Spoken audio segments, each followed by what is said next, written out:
Good afternoon, everybody. Welcome to the third special edition of the WCPO High School Insider podcast. I'm Caleb No. This is my guy, Mike Dyer. Welcome in, everybody. Today, we are live here at the Fort Wright Chick-fil-A to discuss the high school football season with Beechwood head football coach Noel Rash and a couple of his players. We will introduce them in just a second. This High School Insider podcast is presented by our local Chick-fil-A restaurants, where the winning play for August is the Chicken Club sandwich. That is not what I ate here this afternoon. I had some of the chicken nuggets, but that Chicken Club sandwich is good too. Go for the extra point too with a side of their macaroni and cheese. Before we start, I do want to thank the Fort Wright Chick-fil-A location and the operator, Brent Lynn, and the entire staff here for this opportunity to do this live on location. And hey, everybody, we do have a little bit of an audience here. Hey, how's it going, everybody? Thank you all for having us in here.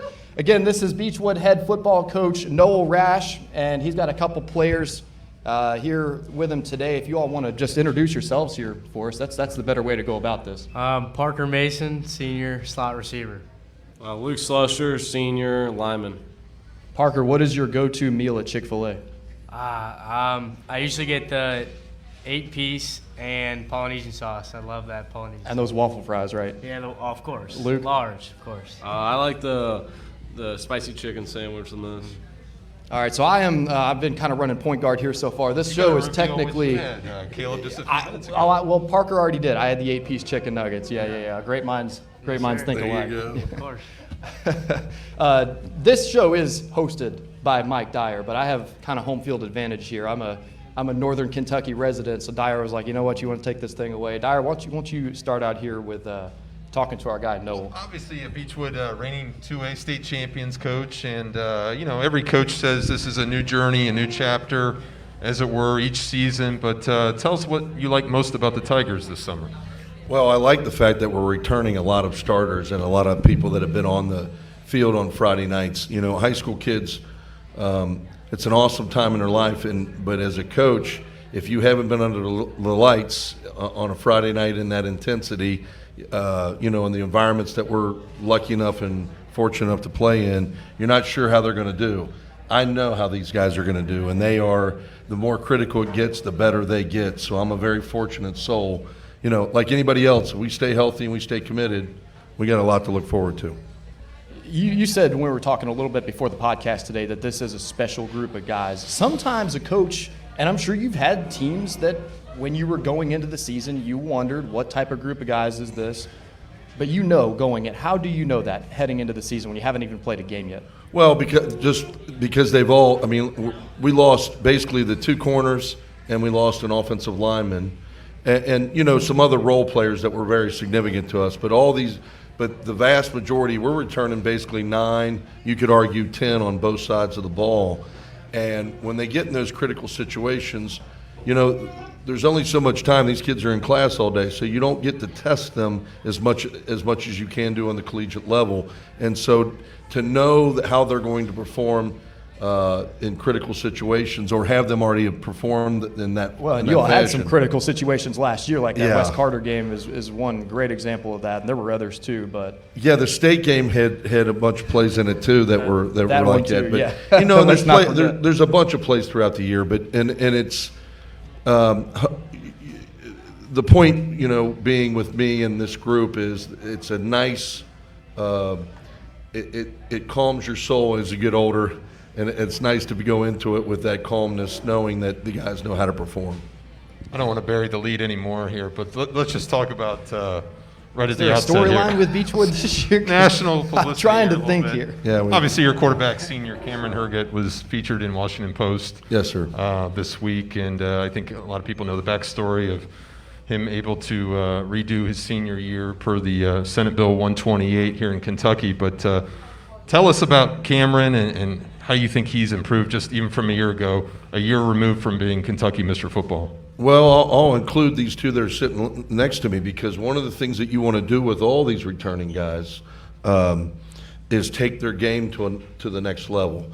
And some of that means just little minor, adjustments. Some of it means other major adjustments. And the things we're doing with Luke, Parker, and several other seniors, and along with Cameron, is trying to refine their game. And so when they do go on to the next thing, their skill set is at a premium as much as you can ask for out of a high school student athlete. So there's different things for different players, but obviously when you're returning guys like Luke and Parker and Cameron and Brady Moore and the Keaton Durrett and those guys, it's an absolute blessing. But with him, leadership skills, making some throws that we didn't make last year in certain situations, looking for certain things from the defense, spending more time analyzing them than analyzing what we're doing. We should know what we're doing. That's the kind of things we're working on with Cam. So when he made his decision to return for another season, I'm sure that he had conversations with you and everything, but the positive or the gain for him for coming back for another year, what is that for him, and what were your all's conversations like in that time? Well, that's just it. Let's not. There's a positive in all this that you're getting another chance. And everything he did it for has worked out because now he's signed with Eastern Kentucky University. He needed a little more time to be seen.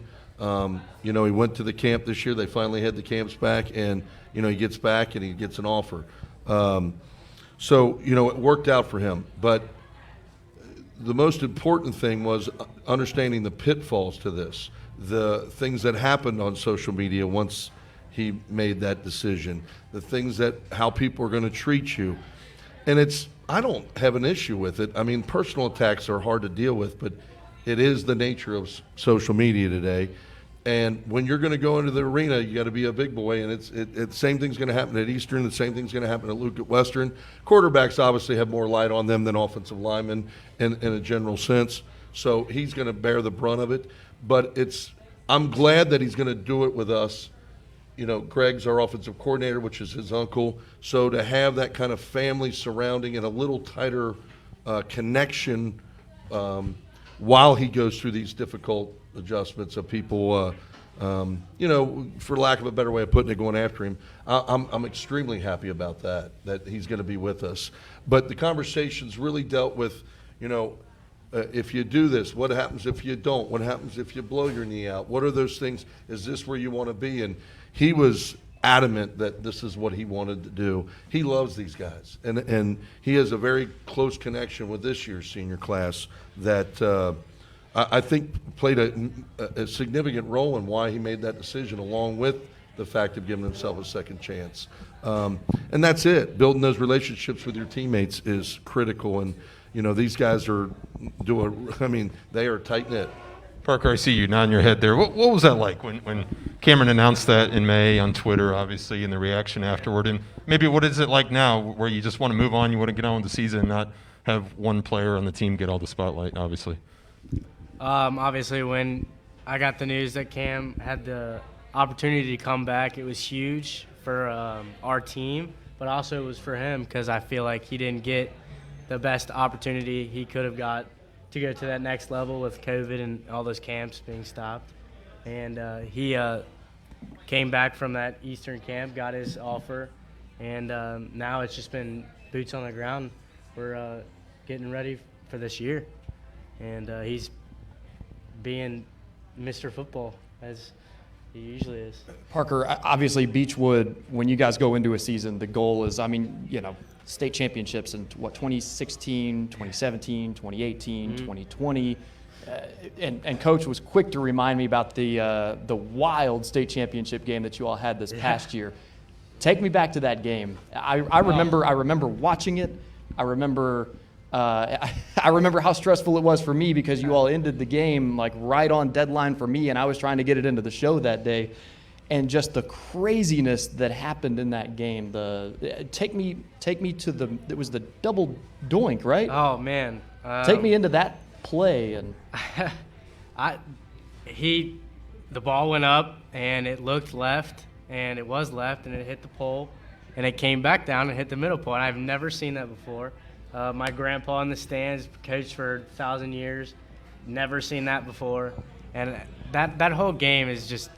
It was one crazy play after the other. I mean, the blocked PAT at the end, an interception down going down the other way, that PAT. I mean, That game was nuts. It was nuts. Luke, take me into that blocked extra point. What was that feeling like when you see it blocked, you see the football on the ground, and you realize we just won the state championship and we won it in that kind of fashion? Luke played a significant role in that as well. So, well, first tell me about your role in it. Then let's hear about your role in it. Me and the other D tackle, Torrin O'Shea, we both were told to just blow up the guards and give our people behind us a chance to get it. And luckily we hit them really hard, moved them out of the way, and Brady Moore got through there. So just watching it happen, right when I saw the ball on the ground, I just kind of sat there for a few seconds. I didn't even know what to do. Yeah, I mean, he slipped right through there too, didn't he? I mean, he had like a really nice, it just opened up. Jumped over the legs a little bit. Yeah. He was right there. It was couldn't be better. Yeah, and then that feeling. Oh, yeah. I just remember sleeping that night and just, like... You slept that night? A little bit. Just remember reliving it, just watching it over and over again. Yeah. Luke, tell me about just going into this season. You turn the page quickly. I mean, we talked about the state championship game here, but what's been kind of the theme of the offseason? What have you, been talking to your teammates about just in terms of the emphasis early on in the season? Mostly, we just can't be satisfied. We won last year, and we got a big target on our back. Everybody wants to beat us. We just got to keep getting better every day. Obviously, you're going to be going to Western for college, Western Kentucky University. What was it that made that decision easy for you or tough for you to make? But what was that made that decision for you?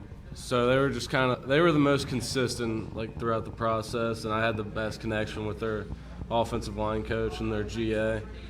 And when I went to a visit in mid-June, and I don't know, I just felt the feeling there. I couldn't describe it, but I just knew it was home. And I just knew it was it. Noel, heading into this season, we talked about how this is a special group of guys. What has to happen for this team to reach its potential this season? I know that's maybe a broad question, but what has to happen for this team to reach its potential and the ceiling, which you seem to think is pretty high? I'll go back to the Don Weber days. Don would always ask me this question, and it comes back to some simple things. Block, tackle, run, and don't turn the darn thing Parker's over there laughing. He's heard that a time or two. Yeah, they have, and you don't get outside of your window of what you really can control. You got to watch worrying about too many things, and let's worry about the things we can control. But Luke touched on it. It's taken our game to another level because we do have that target. And Beechwood's always had it to a certain degree, but when you're having the success that we've had recently, it becomes even more prominent. And so it's hard to get that across to 16, 17, 18-year-olds. Sometimes you don't know if they really understand the essence of that. And I wouldn't have either. Having lived it for the last 31 years of my life being a coach, it's you understand the significance of it. But it comes down to those simple things. But for us, go to work every day, pick up your lunch pail, go to work, make sure you're working hard for the guy next to you more than you are for yourself, and let's do this thing together. It's a word that is really big to us is brotherhood, making sure that we are in this thing all together. We talked a little bit about the Simone Biles thing, and what we talked about was, there's multiple reasons, and I'm blame and all this. I don't never lived a second in her shoes, but we do feel that. The one thing we do feel is that pressure, and what I don't want any of them to feel is alone. You're never by yourself in this thing, and that's very prominent for us this year that we go into this thing, and because the ball's going to have to bounce your way. And sometimes it's out of your control. And if it doesn't go our way, what are we left with? And we got to make sure that we're left with that commitment we made to each other and belonging to something that's bigger than you and feeling a part of something that's bigger than you. And that has always got to be our message. Do you want to remind everybody about Chick-fil-A and the specials? This High School Insider podcast is presented by our local Chick-fil-A restaurants, where the winning play for August is a chicken club sandwich. Go for the extra point with a side of their macaroni and cheese. And again, we want to extend our thanks to Chick-fil-A for having us all out here. And and this is the third time we've done it. We were at Kenwood Town Center, then we were at Western Hills. Now we're here for our third one, and we got high school football starting up next Friday. Parker, I wanted to ask you. You were laughing a minute ago when Coach was saying, "What was it?" I don't want you to say it again. I want you to say what is it? What is his mantra? Block, tackle. What are the other things? Run. It's what is it? Block, tackle, run. Don't I'm putting Parker on the spot. Now I need to hear it in your best Noel Rash voice. Run, block, and don't turn the ball over. I can't cuss on this, No, we'll leave that one out of it. Yeah. Coach, can you kind of go through maybe some of the other players that we should be watching on both sides of the ball? You mentioned Brady Moore a little bit earlier. I mean, there's so many of the guys, but just want to give them a little bit of no attention. doubt. I think Mike. For me, it's about starting up front. As much as our perimeter guys get all the accolades, it's starting up front. Luke's at right tackle, Austin Waddell's at right guard, Bryce Shepard's our center, Colby Vanderpool is starting at left guard, and Xavier Campbell will be our left tackle. And then we've got Adam Gibbs, we got Carson Floyd, we got Colin Connerow. We got a list of players that will be plugging in when those guys get dinged, get tired, whatever. And that's basically the same group on the other side of the football on the D line. We're a one platoon system that has to play both ways. Most of our players, not all, but I think you start with those guys because that's how it's going to get done. And when Cameron was being interviewed last year for all the accolades, he always started with those guys because he gets it. He totally understands that. From there, Avery Courtney, our tailback, is paramount. I think sometimes it gets lost in all this because of Cam, the guy standing next to him, 6'3", and looks good and is getting a lot of the Mr. Football stuff. But Avery is a constant dude for us that makes things happen. Mitchell Berger will be in there, and Mitchell obviously had he's got a great pedigree from his father and his family, and how he performed as a sophomore last year. He'll be special for us. Michael Hatfield at tight end along with Tanner Jackson, and they'll both be playing on the other side of the ball. Mike will be at linebacker. Bo Hughes is going to be another guy that we're going to count on quite a bit, is playing linebacker. And Keaton DeRed on the hash. Parker's going to be at one corner. Carson Craycraft, who transferred in a couple of years ago, has fell into not fell in's the wrong word, has worked his way into the starting role, and we're extremely happy with where he is. And one other guy I want to mention, and I'm going to forget somebody, and I apologize ahead of time, but Lana Naylor is another guy that I've been really happy with. We had a scrimmage on Saturday, and I was really happy with the way he performed. He'll be running the ball. He'll be playing DB. He'll be playing some slot. He's a playmaker, and he's a tough kid, and so I'm excited about all those guys coming back and all those role players, because as we talk about, we're going to have 52 on the roster, and it's going to take all 52. How does special teams look for you right now, Coach? Well, it's the first scrimmage we look great because we're going on air. Sure. So it's we got to get into the fire and find out. Obviously it was a difference maker. I mean, in 18. We won by one. We made our extra point, and they didn't. The 20 was the same way in the overtime. We've been very fortunate to have great kickers. And Jake, I'm glad you brought it up because I would have forgot. Jake Conrad came to us in his senior year, soccer player who has totally made a commitment to us. And wow, what a special kid! First time kicking a football. We've been working with him for about 3 or 4 months, and it's where he started and where he is. We feel very good about the kicking game now that he's joined the ranks. So special teams, whether they're going to be an advantage for us early, they will be an advantage for us. They will become an advantage for us at the end of the year.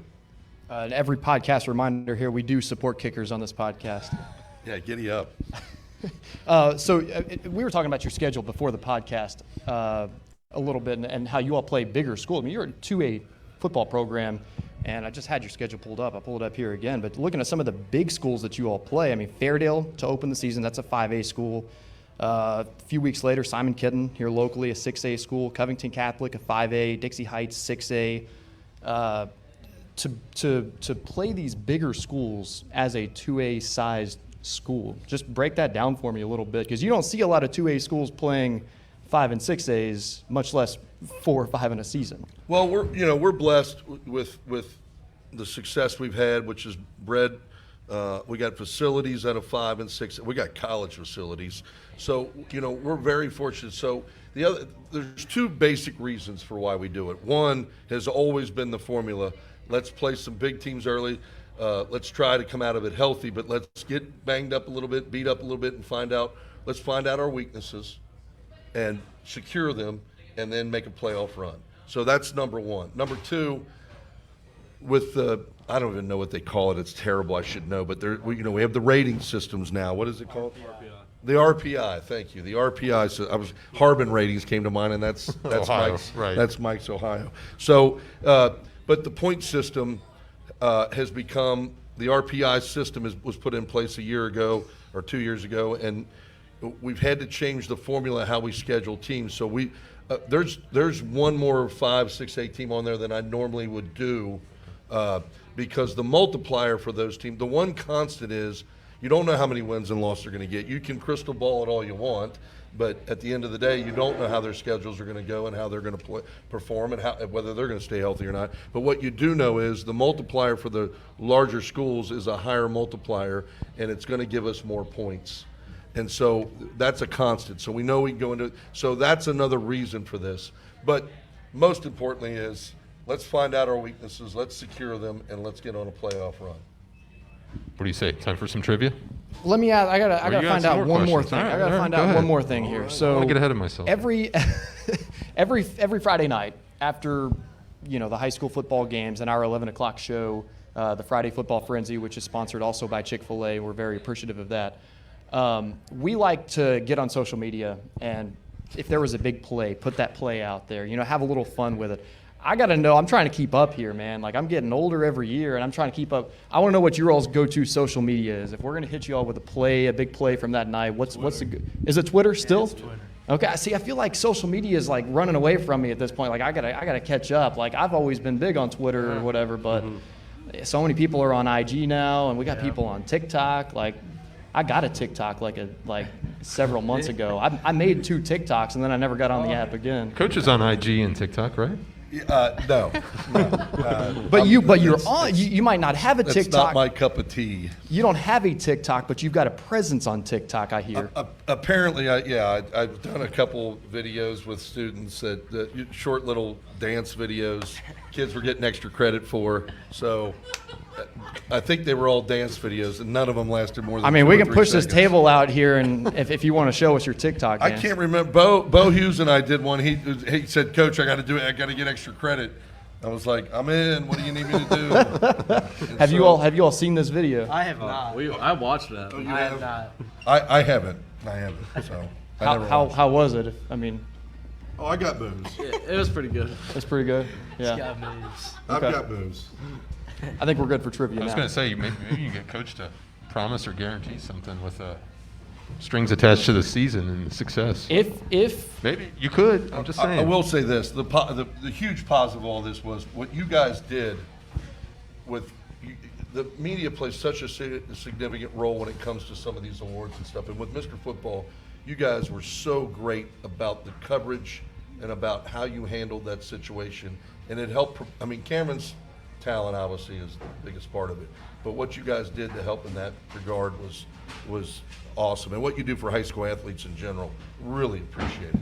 well, it was certainly fun. And I got a question before trivia, because I like asking this of each team, and we did this last week. But Parker and Luke, this is more for you guys. Just what does Beechwood football mean to each one of you? Parker, I'll have you explain it to me. What does Beechwood football mean to me? Yeah, personally. I mean, I grew up watching older guys play football there, and I've always wanted to play there, and I finally got my shot, and it's been great. I mean, I can't complain at all.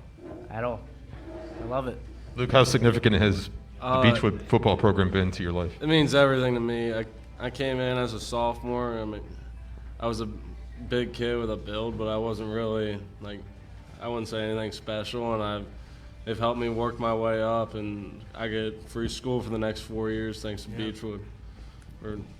One helped thing that's me. always stuck out to me about your all's football stadium is you walk in kind of like you got the parking lot up on the hill and you kind of walk down into the stadium, but you literally cannot miss it. You've got the huge banners up there that are like state champs 2016, state champs 20, and they're huge.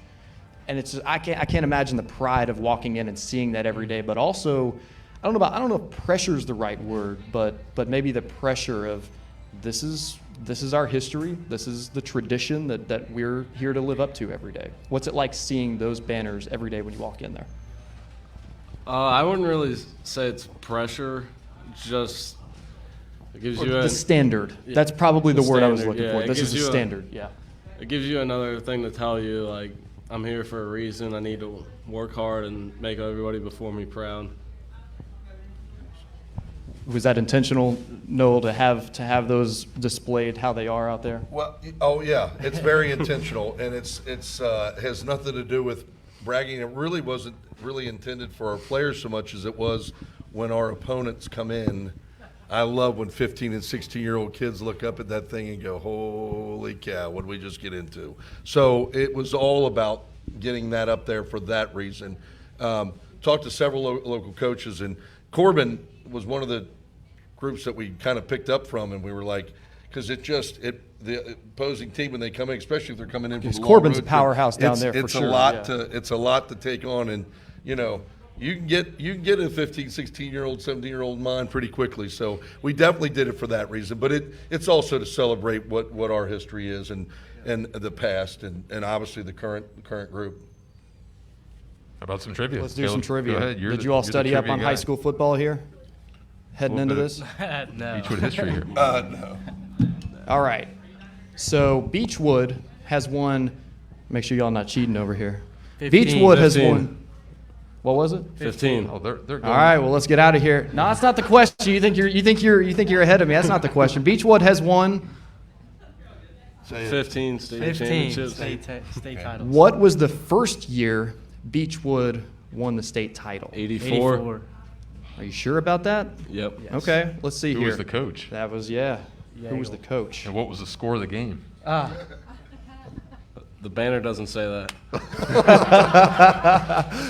See, we got them warmed up here. I didn't even look at what the trivia question was going to be today. We got them I accidentally got them warmed up talking about the banners and everything. We should have went into that cold. Who did they beat in that game? Also not on the banner. Pikeville. Oh, I thought you started out. Paintsville. No, the first letter is still right.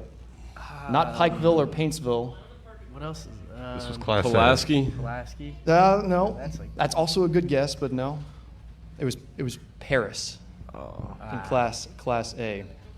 Bernie Berry was the head coach. There you go. There you go. Coach gets an extra gift card out of that I one. got to help my guys, right? Hand Testing, him you gotta some kinda- official You got to help them on testing. Chick-fil-A gift cards there. You say these are all for me? I'll use it. I got free Chick-fil-A for the rest of the football season. I'll Gotta hand go it ahead out and to the pocket Tigers these. there. Dang it.